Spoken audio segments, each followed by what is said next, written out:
Welcome back to the deep dive. Today we are strapping in for a very specific, but I think absolutely crucial piece of patent procedure. And it really is. We're heading deep into the Manual of Patent Examining Procedure, the MPEP, specifically Chapter 2300. This is the chapter that, guides us through how the USPTO resolves disputes over who actually invented something. The big fights. Okay, let's unpack this. Chapter 2300 exists to address this fundamental and, let's be honest, sometimes explosive question. Who is the true inventor when two different parties claim the same thing? Exactly. We call these derivation proceedings, and they happen when one party basically says, hey, that other person stole my invention. But we aren't covering the whole chapter today. No, we're getting very granular. Our mission is laser-focused on MP Keys Section 2314. Think of it as the procedural line in the sand. It marks the exact moment where the administrative handling stops and the formal patent trial begins. And that boundary, that MPP Section 2314, is one of the most vital signposts for any practitioner. It's the handoff. It's moving from, the familiar world of talking to an examiner to high-stakes adjudication. So that's our mission, to really distill the differences between an examiner's initial review, which is all about patentability, and the formal adjudicative role the PTAB takes on. What happens when you cross that 2314 line? Before we cross it, we have to talk about what gets you there. Right. Let's establish the conflict. What actually triggers this derivation war in the first place?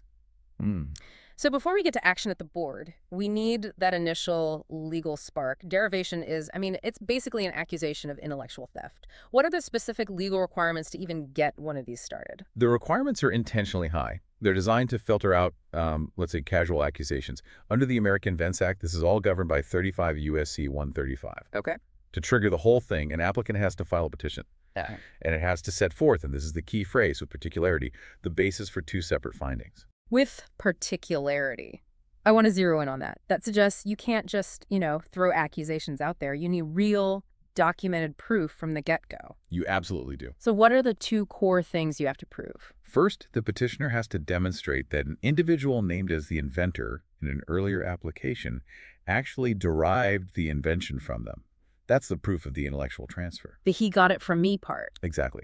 And second, and this one is often much harder to prove, they have to show the earlier application was filed without authorization. Wow, okay, that unauthorized filing part is huge. You're not just saying someone used your idea, you're saying they went behind your back and filed a patent on it. Precisely.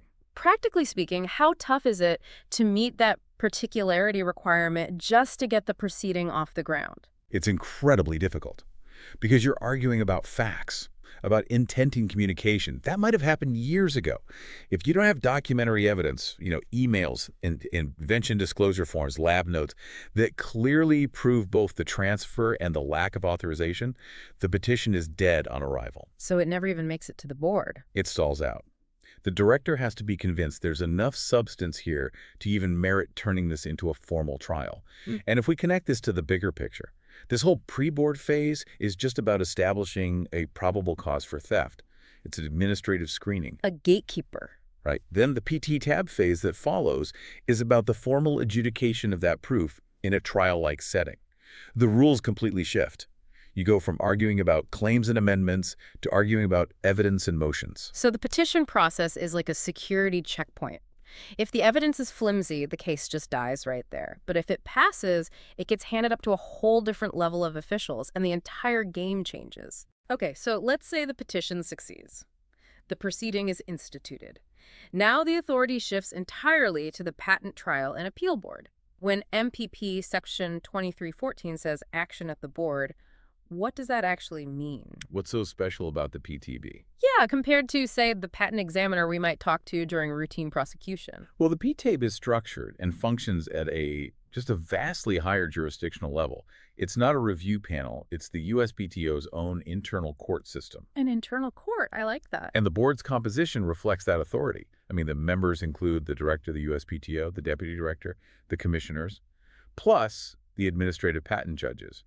These are the highest-ranking officials. That is a fundamental distinction, isn't it? An examiner is focused on patentability. They check your claims against prior art. They're an administrative gatekeeper. Right. But the PTAB, which includes the top brass of the office, is deciding a full-blown legal conflict between two parties over who actually created something. That's it, exactly. So in MPP Section 2314, points practitioners away from the general rules of Chapter 2300. It's telling them, hey, you need to go look at these specialized trial rules. The other playbook. The other playbook, specifically 37 CFR Part 42, Subpart E, and the Patent Trial Practice Guide. They're literally switching legal environments.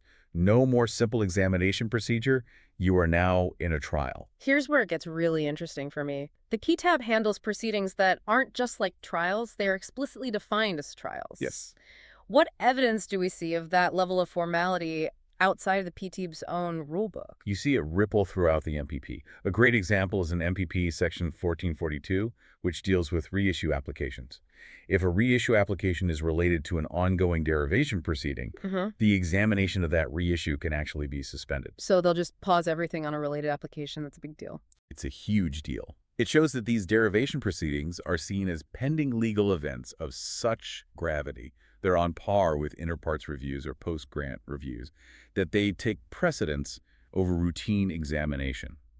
The PT isn't just offering an opinion, it is conducting a formal evidentiary contest. So if you're a practitioner, you have to completely shift your mindset. You're not just trying to persuade an examiner anymore. No, you are conducting a full-scale legal case against an opponent. Let's focus on that procedural shift. When we move from an examiner's office to a board trial, what are the tangible markers of this change? How does life in a PTAB derivation proceeding actually differ? The key markers are increased structure, its adversarial nature, and maybe most critically, public transparency. Public transparency. Think about it. When an examiner issues an office action, that document and your reply are largely confidential until the application publishes.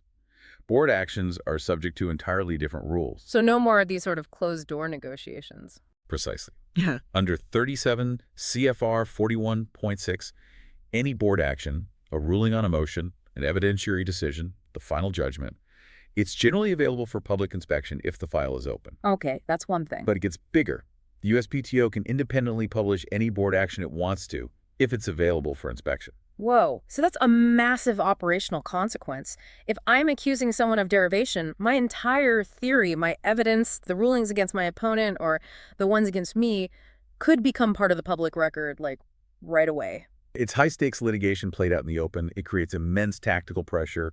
You're shifting from standard prosecution, where you can keep your strategy quiet, to a quasi-judicial environment that demands transparency. And I assume the rules of evidence change too. Absolutely. You're dealing with specific rules on admissibility, on discovery, all governed by Part 42. It's a different world. And what about finality? That's another key marker. Yeah. Once the PTAB enters a final decision, the case doesn't just loop back to the examiner. It's over, at least within the USPTO. It's over. The clock for filing an appeal to the courts starts ticking immediately under 35 U.S.C. 1-T. This confirms that the PT's decision is the final adjudicative step within the office. Your only path forward is to the federal circuit. This raises a really important question then. When practitioners cross that invisible line drawn by MPP Section 2314, they are moving from standard prosecution rules to a complex set of trial rules. That's the heart of it. It's a completely different skill set, right? You're moving from technical patent drafting to something that looks a lot more like civil litigation. Absolutely. And that is why MPP Section 2314 exists. It's the stop sign telling practitioners, look elsewhere for the rules now. You are officially in a trial, and you have to comply with 37 CFR Part 42. The whole point of the proceeding has shifted to dispute resolution, to finding the truth, not just defining claim scope. So to synthesize all this, the function of MPP Section 2314 is really to be a procedural boundary.